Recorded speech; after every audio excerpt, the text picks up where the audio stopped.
Okay, so in this video, I'm just going to talk about the different modes of the machine and then talk a little bit about service mode and give a little bit of an introduction to the things that we typically do in service mode.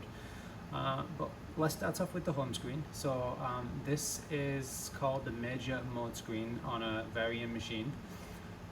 This is our Edge machine, but the other machine is pretty much the same. It's currently turned on, which is the green square in the top right hand corner. You can turn the machine off using this button, but you can't turn it back on again.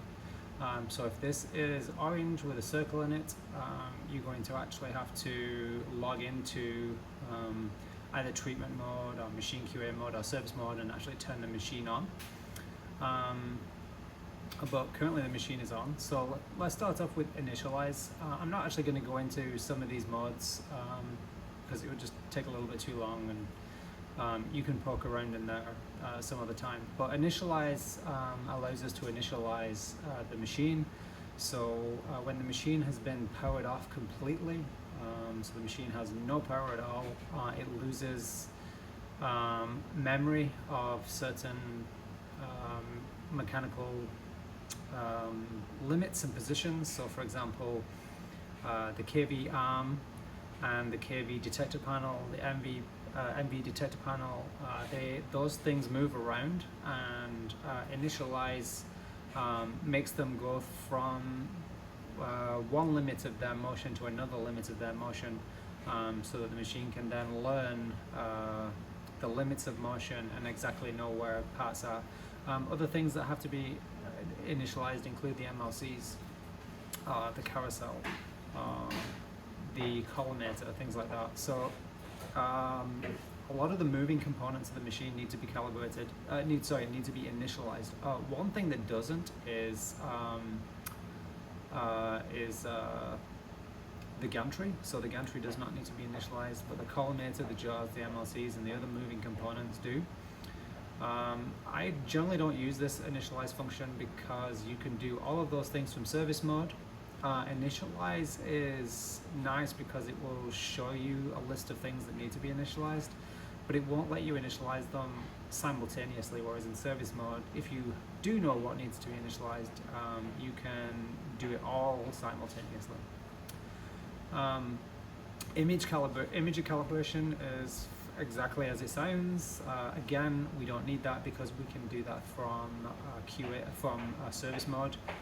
Machine QA is used by the therapist in the morning. It's essentially, it provides you the ability to load a plan that the therapist can then go through that plan. So it's kind of like treatment mode, but it doesn't record the treatment in anybody's electronic medical record. So that's used on a day-to-day basis. So if we ever need to do like a quick cone beam CT, we can use machine QA mode. MPC is machine performance check. Yes, machine performance check.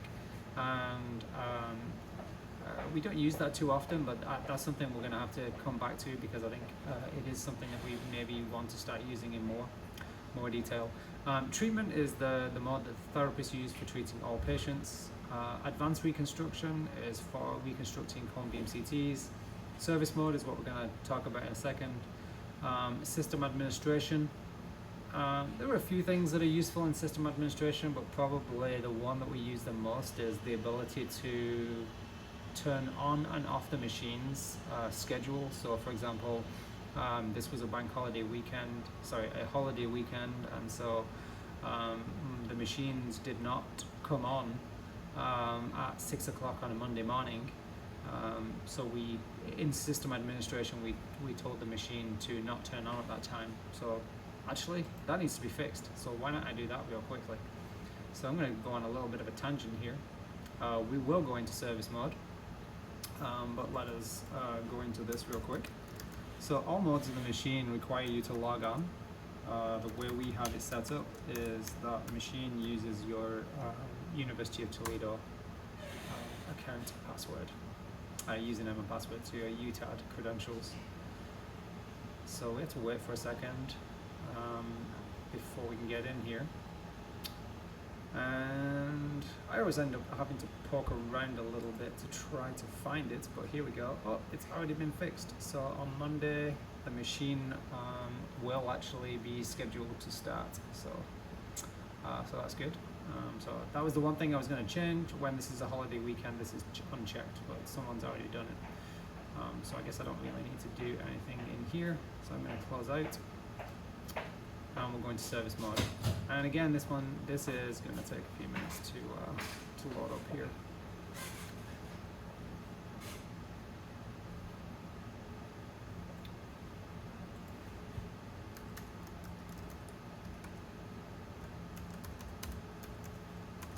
Okay, so I'm just logging into service mode.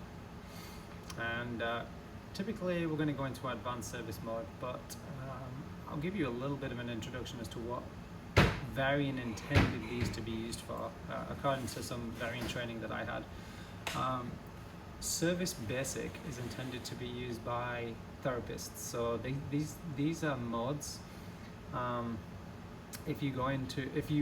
So when I logged in, you see all of these, but for example, you could allow therapists to have a login to the machine service mode, but only allow them to get into basic. So what they would be able to do from service basic is clear some errors, reinitialize some things, but they wouldn't be, for example, able to recalibrate anything. They wouldn't be able to change the output. Anything that would be more advanced is not available in basic. Advanced, on the other hand, is what we would use when we go in there. It basically allows us to all of the functions, although there are still some things in advanced service that you cannot do. Some of them require a HASP key, H-A-S-P key, that only Varian service engineers have, and it's a username and password that I guess is not constant. It updates itself, and only engineers have that. So even at advanced, you can't do everything. Service remote allows Varian service engineers to be able to remotely access the machine. So that's pretty useful for service. So we've talked about basic and advanced, and the one obviously I missed out was intermediate. So intermediate was apparently designed to be used by physics and then advanced would be used by service engineers. But physicists, being physicists, prefer to have access to more stuff. I haven't really seen much of a difference between intermediate and advanced, but I can tell you that one thing is that you cannot change the output of the machine from within advanced, because again, that was intended to be for service engineers, and service engineers shouldn't change the output of the machine. That should only be done by physics. So there's actually one feature that is only available in intermediate. But we typically go into advanced. We only use intermediate if we need to change the output of the machine. It's actually something we, by default, will go into advanced, and then when we're trying to change the output, we end up logging out and then having to log back in again as intermediate. But other than that, I haven't really seen too many differences between advanced and intermediate.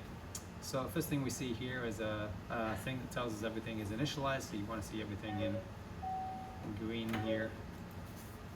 I'm gonna just log in.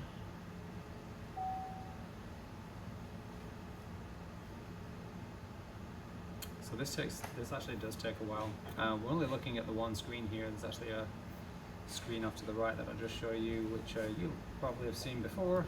Oops, that's the wrong adjustment. Fix that.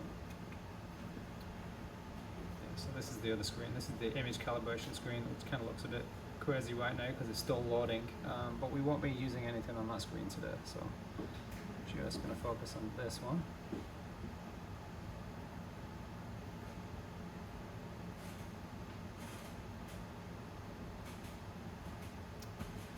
Yeah, so this does take a frustratingly long amount of time, especially when you are trying to fix the machine. But here we go. Here is the main screen when you log in.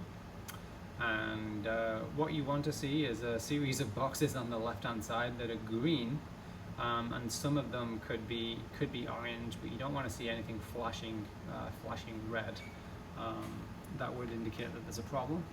The other thing you want to see all green is these green dots here. These are supposed to be like LED indicators telling you that everything is good.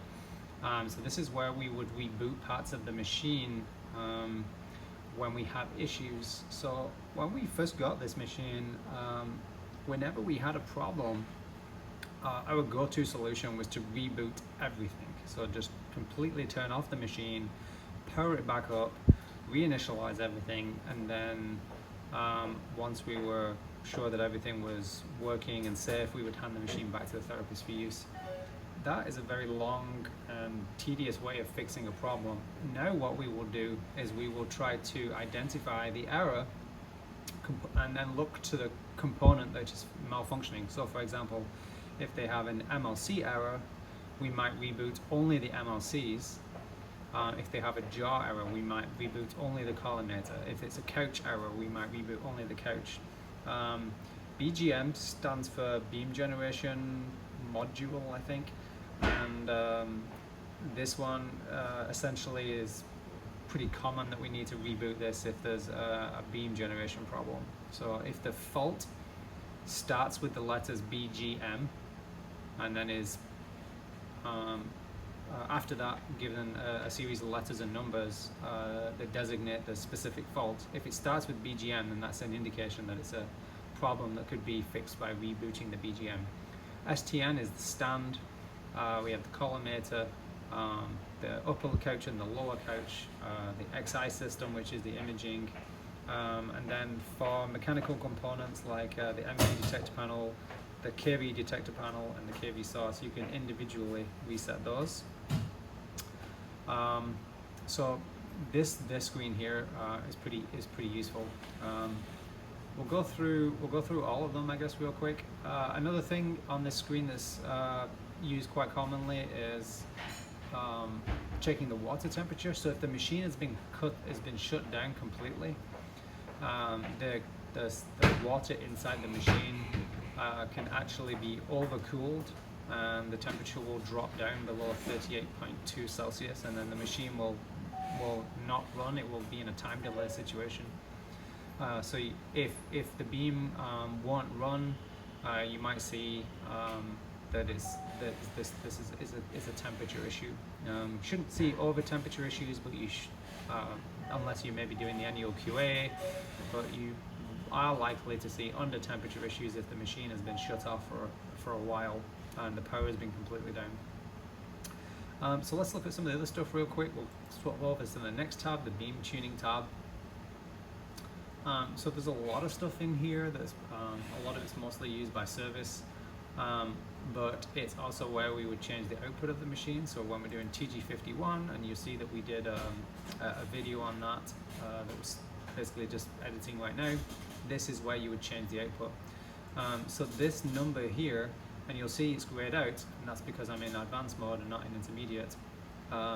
When you have done TG51 and you run the beam, you can specify the output of your machine, and the machine will automatically correct itself depending on what you type in. So for example, if you have run the machine and you get that the output is 1% high, then the number you would type in here would be 101 for 100.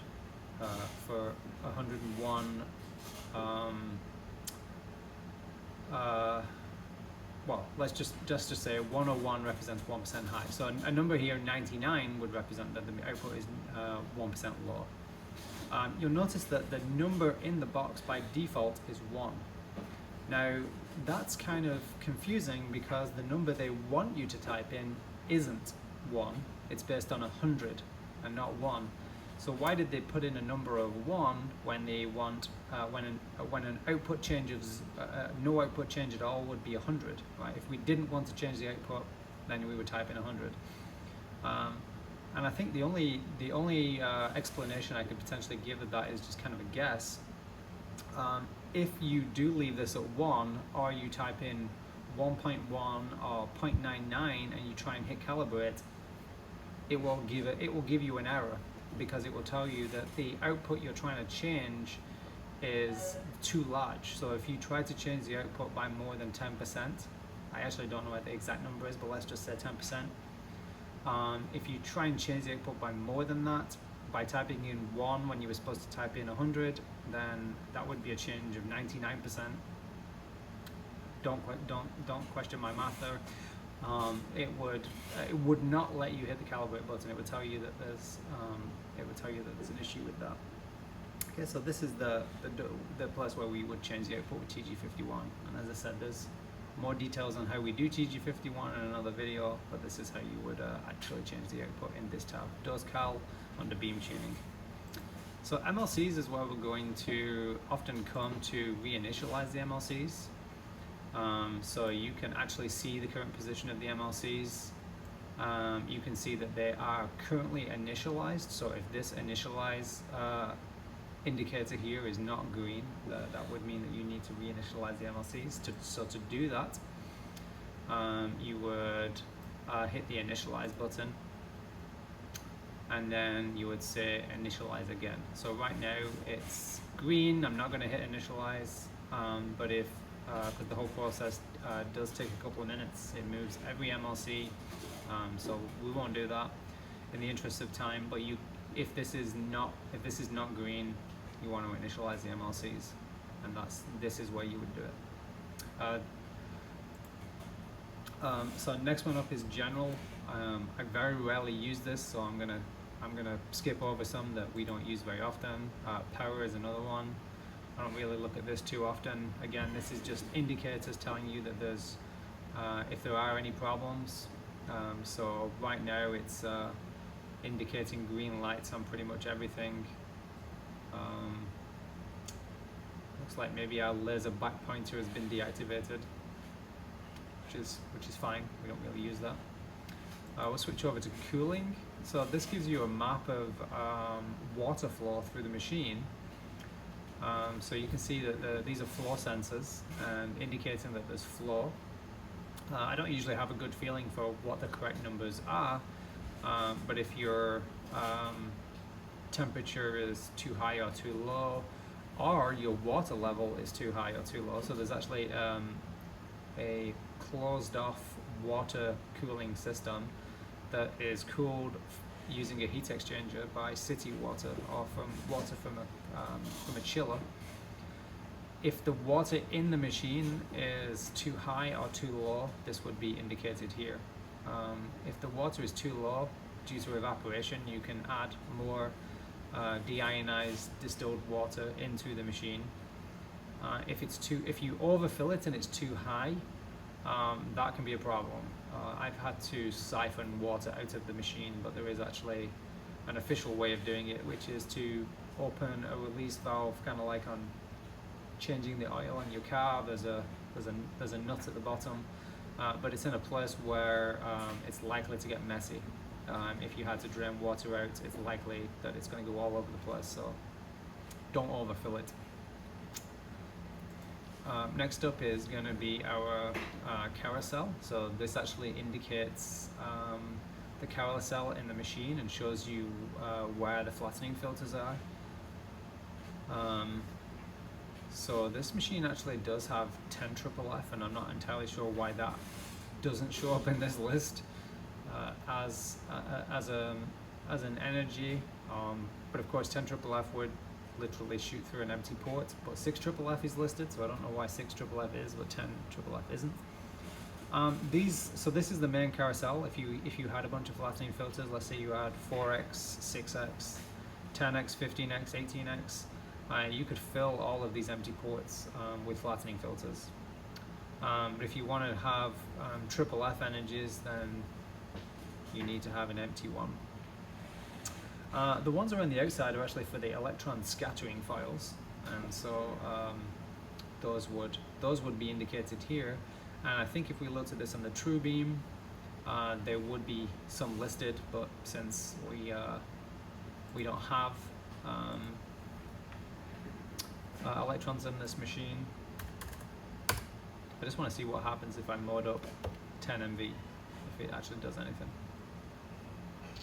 No, doesn't make any indication as to what's loaded here as actual. Maybe I should have tried 6 triple F. Oh, hey, there you go. So when you load up 10 triple Fs, the 6 triple F energy is activated. So that's an indication that the carousel position for 6 and 10 triple F is the same. That makes sense. Both of them should be in essentially empty hole. This is where you would initialize the carousel. So we actually do need to reinitialize this whenever the machine is turned off. And this one's kind of weird because to reinitialize the carousel, you have to hit this commands button, and then you can hit initialize all. Right now you see that all parts of the carousel are initialized, the energy switch, ion chamber, things like that. So that's something that would need to be initialized. And unfortunately, it's a little bit tricky on this machine. Everything else, like when we looked at MLC, there was a button that said initialize, but if you look here, there's no button that says initialize until you hit that button that says commands. So I think that's kind of sneaky, it's hidden. It's one thing that people often will miss when initializing. So far we've talked about initializing as being MLCs and the carousel. Let's go through each of these, and then every time I come across something that would need to be initialized, we can talk about it. So safety loops would indicate if one of the safety triggers panels has been pressed on the machine. So for example, if you touch the EPID panel and you press against it, it has a touch guard, and so that would actually be indicated on this diagram if that has been pressed. Also, you can look at what emergency off buttons have been pressed. So there's a series of emergency off buttons, which is what EMO stands for, emergency off. And this would tell you which emergency off button has been pressed. Doesn't give you a whole lot of information that's helpful here, but that's what this is for. Axis is again something that we would use for initializing, so we can initialize the jaws from here. We can also initialize the collimator from here. Gantry, as I said, gantry, it says initialized. There is no way to initialize the gantry, so it always is initialized. If there is a way of doing it, it's not something that physics messes with. Couch is another thing that doesn't need to be initialized. I mean, again, it says here that it is, but you won't find a button to initialize it because it's it's not something that has to be redone even if the power is lost. We have the 6D couch, so we can get into some of the stuff here. And then I'm going to skip over to the next tab, which is the accessories. So again, this is where it would show you that accessories are connected if you do have them connected. So if you have any sort of problem, let's say that you have an electron cone and it's not connecting correctly, it would show you here. Input devices refers to the pendant and the panels. I think this would be used if you needed to replace a pendant. There might be something that you have to do in here. But essentially it's just showing you schematics of the panel. Versions, gonna skip over this. I guess it's just like software versions and when it was installed. Settings, don't really use this too much. I have been in here and looked at the laser guard and things like that. This is a useful one, general settings. So if service wants to remotely connect to your machine to diagnose a problem, you actually have to start the Exceda desktop service, and so that's under settings and then general settings. So if you're on the phone with Varian and they ask you to start the Exceda desktop service, this is where they're asking you to do that. And that's so that you are allowing Varian to log in and use the machine. So I think that has to be triggered even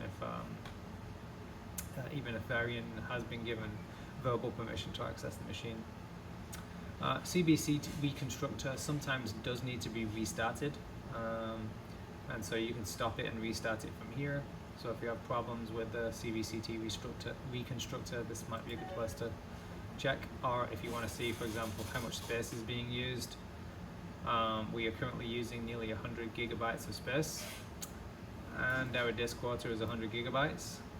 So we might be having problems on this machine that we have to get Varian to take a look at soon, and they might be able to create some backups for us. XI tab, again, I don't really use this one too much, but it does give us some indication that XI is working. PVA calibration, so this one is used for when we want to take images. So you might have, if you've already watched any of the videos that we've made on doing the imaging QA as part of the monthly, you will recognize this screen on the right, which is only accessible when you're in PVA calibration. So this is when we want to take a CBCT, or we want to take a X-ray image in while we're in service mode. This is where we will do it. So that is often used for QA. Tracking, so we don't have any tracking on this machine. I think that would refer to like if you have orthogonal X-ray machines embedded in the floor of your vault, you might be able to integrate those into the machine.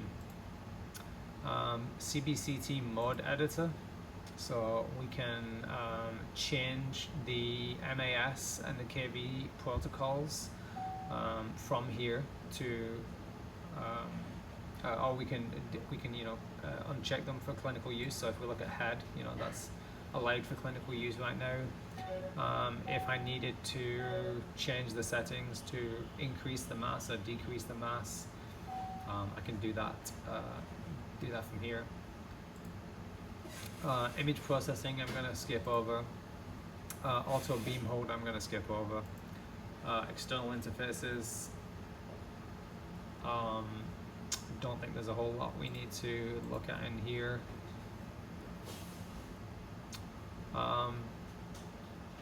No, not too much of use in here.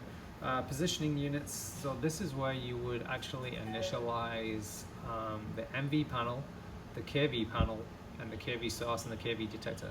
So let's go through each of these. You'll see that each one of them is currently initialized, but let's just take a look at how we would initialize it. So here, if we wanted to initialize the MV panel, you could do so pressing initialize. I will say that if the thing that you're trying to initialize is external to the machine, such as an MV panel, as opposed to internal to the machine, such as an MLC or a jar or a carousel, then the motion enable buttons need to be pressed in order for the initialize to work.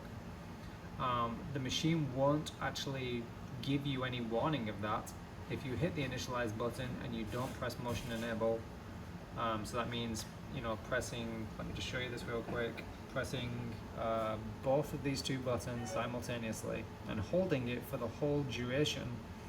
If you don't do that, the machine will not initialize, and it won't really give you any feedback. It assumes that you know what you're doing.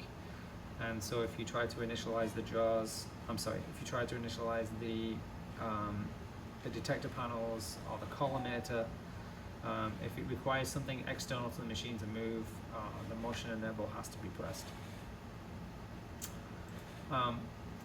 In plans, we can actually load some treatment plans that have been modified to run in service mode, so that's done from here. So I think, at this point we've covered everything. I will just show you quickly how to run a beam.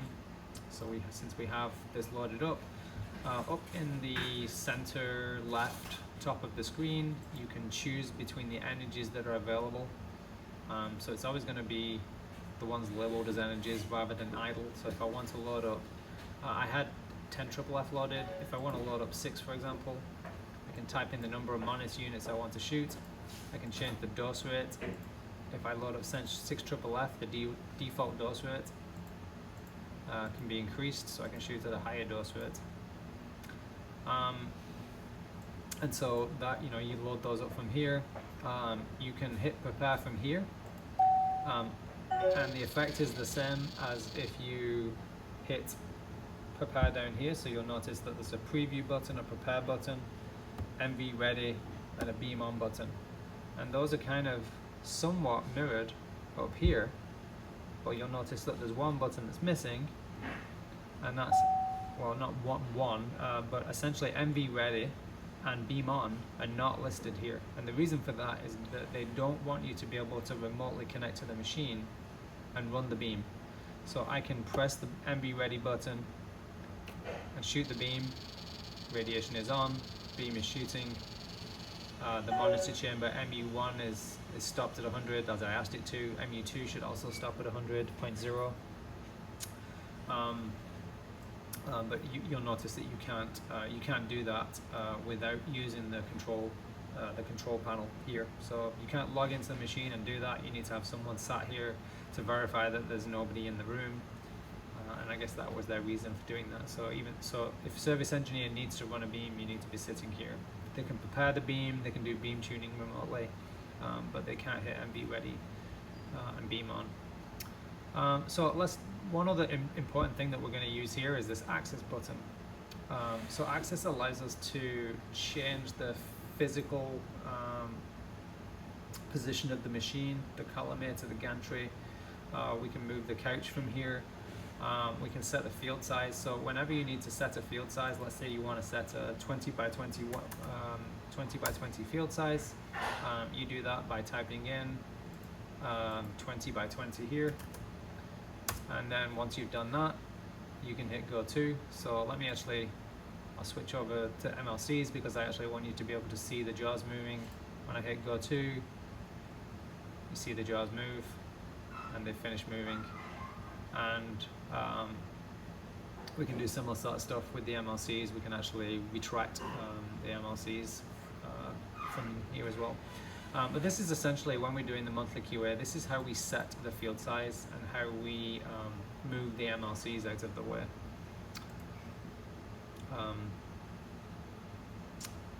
So I noticed that because I was in MLC initialization, I couldn't actually retract the MLCs, but down here at the bottom of the screen, there is a button that says retract.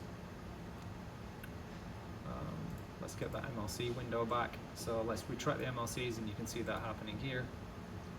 Oh, it keeps getting rid of this screen. So MLCs are now retracted. So if we're doing the monthly QA, for example, you'd want to set this to 10 by 10 and retract the MLCs. If you're setting up the daily tracker, you're going to want to set this to 20 by 20. If you're setting up the ACK check, you might want to set this to the maximum field size, like 40 by 40. And then hit go to, and then you see the MLCs, and that would allow you to align the ACK check or whatever QA device you're using. So this is how we change the output of the machine. Just type it in and then hit to go to. You can actually do this while beam is on. So in service mode, that's possible. So if I actually shoot this beam one more time, and then before I start the beam, I'm going to type in some more values, but I'm not going to hit go to. So I'm going to run the beam, hit go to, and then bring this MLC back, and you can see that it's actually running while the beam is on. It didn't actually get to 10 by 10 because the beam stopped before I got to that. Okay, so that's a quick introduction to service mode. One last thing I will just say is that you can get information about any fault that there is on the machine, and one of the things that we do whenever we get a fault on the machine is we screen capture it. So that's done by just like hitting the screen capture key on the keyboard. So if I do this, it pops up a little screen capture.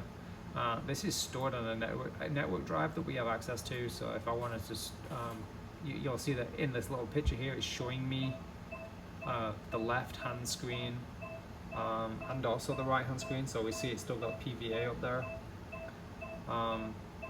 And that's going to be, both of those screens are going to be shown here, and that's important because these error messages is quite long, and they will actually go across the dual screens.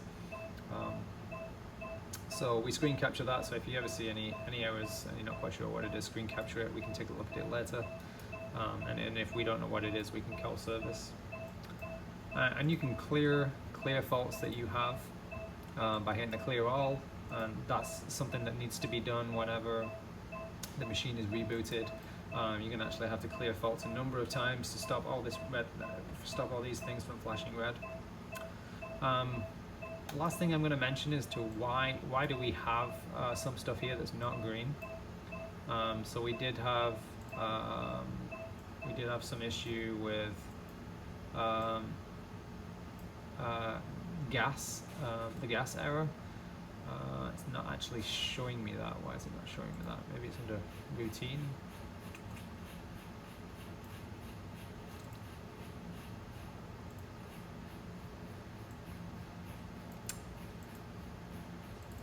Yeah, so it's not showing me the gas issue. Okay, well, I'll just, oh, I know why, because it's got set to, here we go, so warning.